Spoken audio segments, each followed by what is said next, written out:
नमस्कार, स्वागत है आपका कुंडली टिप पर। मैं हूं नेहा शर्मा। हम सब जानते हैं कि समय समय पर हर ग्रह ट्रांजिट करता रहता है। इसी के साथ 2022 में गुरु, राहु और शनि भी ट्रांजिट करेंगे। लेकिन इस समय हम बात करेंगे राहु और केतु की। हमारे साथ जानकारी देने के लिए नरेश कुमार जी हैं। स्वागत है सर आपका। नमस्कार। जी देखिए नेहा, राहु और केतु का ट्रांजिट होगा 2022 में। ये काफ़ी लिहाज से कुछ लोगों के लिए अच्छा होगा, कुछ लोगों के लिए बुरा होगा। सबसे पहले तो ये समझते हैं कि डेट क्या है। जी बिल्कुल। जो दो तरह का राहु का ट्रांजिट होता है, एक ट्रू राहु का ट्रांजिट होता है, एक मीन राहु का ट्रांजिट होता है। तो दोनों डेट्स में करीबन करीबन 20-25 दिन का अंतर रहता है। जी जो ट्रू राहु ट्रांजिट होने जा रहा है वो 17 मार्च को ट्रांजिट होने जा रहा है। अगले साल यानी कि 2023 के 29 नवंबर तक वो रहेगा। जी जो मीन राहु ट्रांजिट होने जा रहा है वो 12 अप्रैल को ट्रांजिट होगा और ये रहेगा 30 अक्टूबर 2023 तक। तो ये तो डेट्स हैं राहु केतु के ट्रांजिट की, ट्रू और मीन राहु दोनों। यहाँ पर जो हम कंसिडर कर रहे हैं, हम ट्रू राहु को कंसिडर कर रहे हैं जो 17 मार्च को ट्रांजिट होगा। ये जो चार्ट नजर आ रहा है वो 17 मार्च की ग्रहों की स्थिति के लिहाज से है, इसलिए इसको उसी लिहाज से देखा जाए। तो सबसे पहली बात तो यह है कि नेहा, जब राहु और केतु का ट्रांजिट होता है वो कुंडली में तीसरे, छठे और 11वें भाव में अच्छा होता है। जी बाकी भावों में उसका फल जो है वो अच्छा नहीं माना जाता। मान लीजिए किसी कुंडली में राहु केतु का ट्रांजिट हो रहा है, तो राहु यदि यहाँ पर होगा तो केतु यहाँ पर आ जाएगा। जी तो एक ट्रांजिट अच्छा होगा, एक ट्रांजिट बुरा होगा। राहु केतु की अपनी कोई राशि नहीं है, जिस भाव में बैठते हैं उस भाव में जो राशि पड़ी है उसके मुताबिक फल करते हैं। जिस भाव में बैठते हैं उस भाव में जो ग्रह पड़ा है उसके मुताबिक फल करते हैं। यदि अच्छा ग्रह पड़ा है तो अच्छा फल करेंगे, बुरा ग्रह पड़ा तो बुरा फल करेंगे।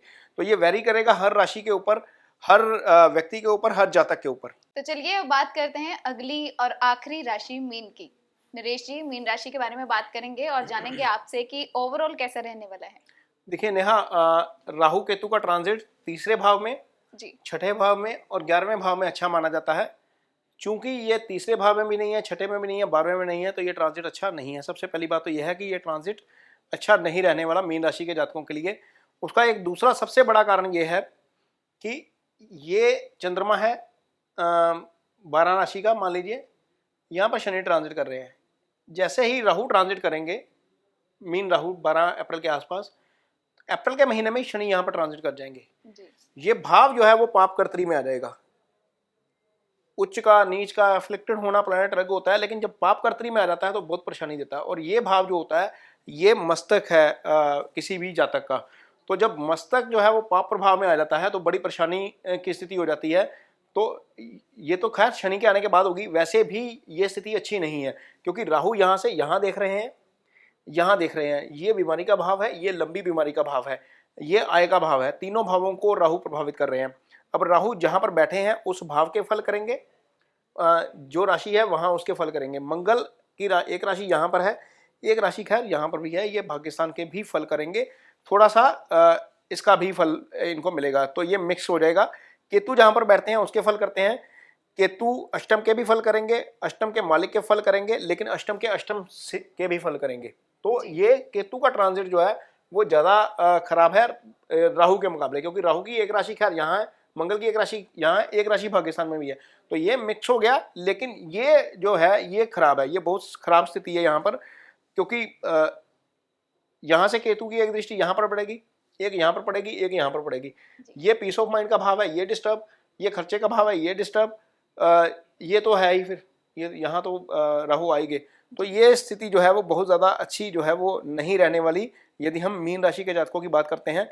हालांकि हो सकता है कि आप थोड़ा सा नेगेटिव सोच रहे हो, लेकिन यदि आपकी कुंडली में मंगल की दशा चल रही है, मंगल यहाँ पर भाग्यस्थान के मालिक है, जी मंगल के पावर को वो इन्हांस कर देगा। यदि हम इसको पॉजिटिवली देखते हैं तो मंगल की पावर यदि इन्हांस होगी तो आपको चीज़ें जो है वो अच्छी जो है आपके लिए हो जाएंगी। यदि आपकी कुंडली में चंद्रमा की दशा चल रही है इस समय, जब ये ट्रांजिट होगा, तो ये पंचम भाव है। पंचम की दिशा में भी आपको बहुत ज़्यादा नुकसान इस चीज़ का नहीं होता।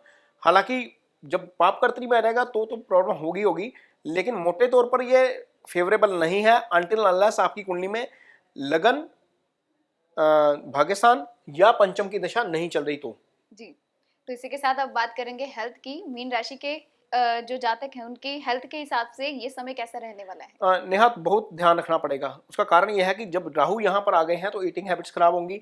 ईटिंग हैबिट्स खराब होंगी तो it will lead to the problem related disease stomach.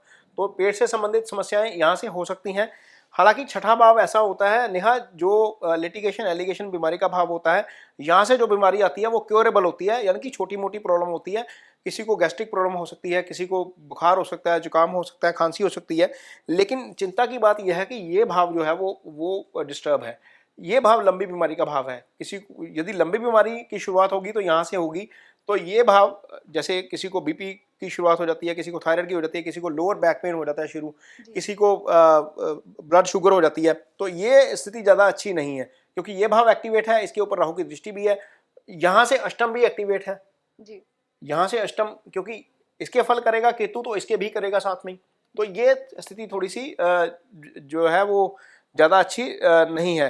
तो आपको थोड़ा सा ध्यान रखना पड़ेगा, खासतौर पर सेहत को लेकर और आपकी ड्राइविंग को लेकर। दुर्घटना के योग बनते हैं यहाँ पर, ड्राइविंग आपको बहुत केयरफुली करनी पड़ेगी।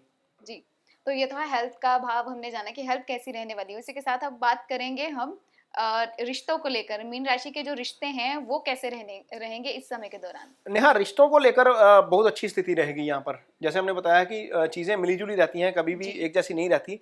उसका कारण यह है कि पहली बात तो यह है कि इस भाव के ऊपर कोई भी पाप प्रभाव नहीं है जी। ना राहु इसको देख पा रहे हैं ना केतु इसको देख पा रहे हैं, तो ये घर सेफ जोन में आ गया एक तरीके से। उसके बाद सोने पे सुहागे वाली बात ये हो जाएगी कि जुपिटर जब यहाँ ट्रांजिट कर जाएंगे तो सीधी सप्तम दृष्टि यहाँ पर पड़ जाएगी। तो रिश्तों के लिहाज से तो ये मीन राशि के लिए बहुत अच्छा हो जाएगा। आपसी अंडरस्टैंडिंग बेटर हो जाएगी। यदि कोई कंफ्यूजन चल रहा है तो वो ठीक हो जाएगा। यदि हम सिंगल्स की भी बात करते हैं तो उनके लिए भी ये ठीक है, क्योंकि यहाँ से ना तो केतु की दृष्टि यहाँ जा रही है ना राहु की दृष्टि यहाँ जा रही है। यहाँ पर शनि पड़े हुए हैं, खैर ये यहाँ पर आ जाएंगे, गुरु यहाँ पर आ जाएंगे, गुरु की यहाँ पर दृष्टि आ जाएगी। तो ये यदि हम सिंगल्स की बात करते हैं, मैरिड के लिए भी ठीक है, सिंगल्स के लिए भी ठीक है। हाँ, छोटे भाई के साथ तालमेल में थोड़ी सी दिक्कत हो सकती है, क्योंकि केतु जो है वो यहाँ पर इस भाव के फल करेंगे, तो यहाँ पर कंफ्यूजन हो सकता है आपसी तालमेल में। बड़े भाई की यदि हम बात करते हैं यहाँ पर, तो ये भाव सेफ जोन में है, क्योंकि ना तो यहाँ पर केतु की दृष्टि है ना राहु की दृष्टि है। तो रिलेशनशिप को लेकर ये एवरेज है, रादर बेटर ही है। बहुत ज़्यादा दिक्कत वाली बात नहीं है, ना सिंगल्स के लिए, ना मैरिड कपल के लिए, ना बहुत ज़्यादा भाई बहनों के लिए। तो सिबलिंग्स के साथ भी रिलेशन जो है वो ठीक रहेंगे। जी, तो इसी के साथ अब हम बात करेंगे फाइनेंस की, क्योंकि फाइनेंस भी जरूर हमारा प्रभावित होता है जब राहु और केतु ट्रांजिट करते हैं। तो नरेश जी, उस लिहाज से कैसा रहेगा इनका फाइनेंस? देखिए, फाइनेंस की स्थिति थोड़ी सी गड़बड़ हो सकती है। गड़बड़ इसलिए होगी क्योंकि केतु यहाँ से देख रहे हैं इस भाव को। जब केतु इस भाव को देख रहे हैं तो ये भाव होता है खर्चे का भाव। ये कर्म है, ये आय है, ये खर्च है। ये यहाँ से 12वां है, तो ये खर्चे का भाव है। खर्चा एक्टिवेट है एक तरीके से। अनएक्सपेक्टेड खर्चे, जिसकी आपने उम्मीद नहीं की होगी, वो खर्चे आ जाते हैं जब ऐसी स्थिति होती है। ये भाव जब पाप प्रभाव में आता है तो ये यहाँ से खर्चे बढ़ेंगे। तो निश्चित तौर पर एक दृष्टि केतु की यहाँ जा रही है, ये धन भाव है। तो धन जो है वो आपकी सेविंग्स डिस्टर्ब होंगी, आपके पैसे जो है वो ज़्यादा निकलेंगे अकाउंट से, आपकी बचत जिस तरीके से आप करते हैं वो नहीं हो पाएगी। तो ये चीज़ें डिस्टर्ब करेंगी। इनकम को लेकर इनकम का फ्लो बना रहेगा, क्योंकि ये भाव जो है वो किसी तरह के पाप प्रभाव में नहीं है। अब देखिए, ना तो केतु यहाँ पर देख पा रहे हैं, ना राहु यहाँ पर देख पा रहे हैं। तो इन दोनों के ट्रांजिट का आय के साथ कोई संबंध नहीं है, खर्चे के साथ है। खर्चा हो जाएगा, बढ़ जाएगा, तो सेविंग्स जो थोड़ी सी ड्रेन आउट हो सकती हैं। इनकम को लेकर कोई दिक्कत ज़्यादा मुझे नज़र यहाँ पर नहीं आ रही। जी, यानी कि मीन राशि के जो जातक हैं उनके लिए ये अच्छी बात भी है कि मिला जुला असर रहने वाला है, यानी कि पैसा आएगा भी और जोड़ भी सकते हैं और उसका फ्लो भी वैसा ही रहेगा। तो चलिए नरेश जी, क्योंकि बहुत सारी जब परेशानियां आती हैं तो थोड़ी बहुत दिक्कतें और परेशानियां तो जीवन में वैसे भी चलती रहती हैं, लेकिन जब बहुत ज्यादा परेशानियां आ जाती है तो इंसान घबरा भी जाता है। तो इस दौरान जो मीन राशि के जातक हैं वो क्या उपाय कर सकते हैं? देखिए नेहा, जैसे मैंने बताया है कि ये पापकर्तरी में आ जाएगा जी। तो सबसे पहले तो चंद्रमा का उपाय करना चाहिए। चंद्रमा यदि कमजोर हो जाएगा, यहाँ पर आकर पापकर्तरी में आ जाएगा, एक तरफ राहु दूसरी तरफ शनि, ये कुंडली जो है यहाँ पर 7.5 भी शुरू हो जाएगी। जैसे ही राहु ट्रांजिट करेगा तो उसके कुछ दिन बाद यहाँ से 7.5 शुरू हो जाएगी। तो सबसे पहली बात तो आपको राहु का उपाय करना है, चांदी जरूर पहनी है। जब ये वाला भाव जो है कुंडली का ये वाला हिस्सा जो है आपका एक तरीके से मस्तक है, वहाँ पर पीस ऑफ माइंड यदि डिस्टर्ब हो गया तो फिर आप कुछ नहीं कर पाएंगे। तो चांदी पहनेंगे तो उससे आपको थोड़ा सा मानसिक मजबूती मिलती है, चंद्रमा मजबूत होता है उससे। राहु का दूसरा उपाय यह है कि यदि आप समंदर के किनारे रहते हैं तो समंदर के किनारे जाकर थोड़ी सी उसकी समुद्र की हवा लें, समुद्र की तरफ फेस करके। तीसरे उपाय के तौर पर आप शनिवार को सफ़ेद या काला कंबल जो है वो डोनेट कर सकते हैं मंदिर में।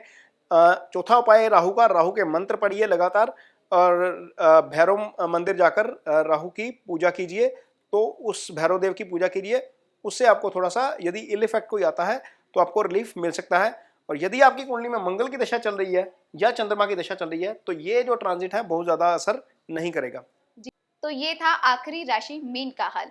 इस सीरीज में हमने बात की है 12 राशियों की। अगर आपकी राशि छूट गई हो तो आप हमारी सीरीज को जाकर दोबारा से सुन सकते हैं, जिसमें 12 राशियों का हाल दिया गया है। तो नरेश जी, अंत में आपसे मैं एक बार समय जरूर जानना चाहूंगी कि इनका जो समय है, राहु केतु की ट्रांजिट का जो समय है वो क्या रहेगा और कितने समय तक ये हमारी कुंडलियों पर प्रभाव छोड़ेगा। देखिए, ट्रू राहु 17 मार्च को चेंज होगा 2022 को, और 29 नवंबर तक रहेगा।